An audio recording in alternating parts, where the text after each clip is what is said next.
ရွှေအိုးဆောင်ရတဲ့မွေကြီးဟိုရှိတုန်းကရွာတရွာမှာဥပဆိုတဲ့အလွန်ချမ်းသာတဲ့တထေးကြီးတူရှိပါတယ်။သူဟာငွေကြီးအင်မတန်ချမ်းသာပေမဲ့စိတ်သဘောထားကတော့အယမ်းမြင့်တွန့်လို့လှပါတယ်။ဘသူကမှလည်းမလူရက်ဘူးမိသားစုကိုတောင်ကောင်းကောင်းမကြွေးပဲရှာသမျှရွှေတင်ကားတွေကိုအိုးထဲထည့်ပြီးအိမ်နောက်ဖေးကတစ်ပင်အောက်မှာတိတ်တဆိတ်မြုပ်နှံထားတတ်ပါတယ်။ဥပဟာအသက်ကြီးလို့တေခါနီးအချိန်ထိဖျားတရားကိုစိတ်မရောက်ပဲမြေကြီးတဲကသူ့ရဲ့ရွှေအိုးကိုပဲစိတ်ဆွဲနေပါတယ်။ငါတည်သွားရင်ဒီရွှေတွေကိုဘသူယူသွားမလဲငါရွှေအိုးလေးကိုသူများတွေတူးသွားကြမလားဆိုတဲ့စိုးရိမ်စိတ်နဲ့ပဲအသက်ထွက်သွားခဲ့ပါတယ်တေခါနီးစိတ်မှာရွှေအိုးပေါ်အလွန်မင်းဆွဲလန်းဥပါဒန်းနေတဲ့အတွက်ဥပဟာတခြားပုံဘဝကိုမရောက်ဖဲအဲ့ဒီရွှေအိုးမြုပ်ထားတဲ့နေရာမှာပဲငွေကြီးတစ်ကောင်ဖြစ်ပြီးဝင်စားပါတော့တယ်ငွေကြီးဘဝမှာနေပူတံမိုးတံခံရတဲ့အပြင်အမြဲတမ်းလဲဗိုက်စာလောင်နေပါတယ်ဒါပေမဲ့သူ့ရဲ့ရွှေအိုးနားကနေတဘွားမှမခွာရက်ပါဘူး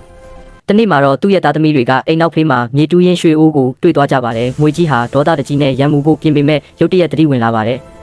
ငါဟာလူဘဝတုန်းကဒီရွှေတွေကိုစုခဲ့ပေမဲ့တပြားမှမတုံးခဲ့ရဘူးအခုလဲဒီရွှေတွေကြောင့်ငရဲတန်ထက်ဆိုတဲ့တရိษံဘဝမှာပူလောင်နေရပါလားဆိုပြီးနောင်တကြီးစွာရသွားပါတယ်ငွေကြီးဟာသူ့ရဲ့သားသမီးတွေကိုရံမမှုတော့ပဲရွှေအိုးကိုယူခွင့်ပေးလိုက်ပါတယ်သားသမီးတွေကလည်းထူးဆန်းတဲ့ဒီငွေကြီးဟာသူတို့အဖေဝင်စားတာဖြစ်နိုင်တယ်လို့ရိပ်မိပြီးအဲ့ဒီရွှေတွေကိုထုတ်ယူကအဖေအတွက်ရည်စူးပြီးကုသိုလ်ကောင်းမှုတွေပြုလုပ်ပေးခဲ့ပါတယ်ငွေကြီးဟာသားသမီးတွေလုပ်ပေးတဲ့အလှူဒန်းကိုကြည့်ပြီးကြည်နူးတဲ့စိတ်တန်ဝေကစိတ်နဲ့တည်ဆုံသွားတဲ့အခါမှာပဲအဲ့ဒီဘဝကနေလွတ်မြောက်ပြီးနတ်ပြည်ကိုရောက်သွားခဲ့တဲ့ပစ္စည်းဥစ္စာအပေါ်အလွန်မင်းဆွဲလန်းခြင်းဥပါဒံဟာတေခါနီးမှာမကောင်းတဲ့ဘုံဘဝကိုရောက်စေတတ်ပါသေးတဲ့အခါရွှေငွေတွေယူသွားလို့မရပဲမိမိပြုခဲ့တဲ့ကောင်းမှုမကောင်းမှု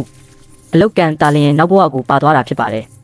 စုဆောင်းယုံနေမကပဲအများအတွက်ပြန်လည်မျှဝေခြင်းကသာစစ်မှန်တဲ့စိတ်အေးချမ်းမှုကိုပေးနိုင်ပါတယ်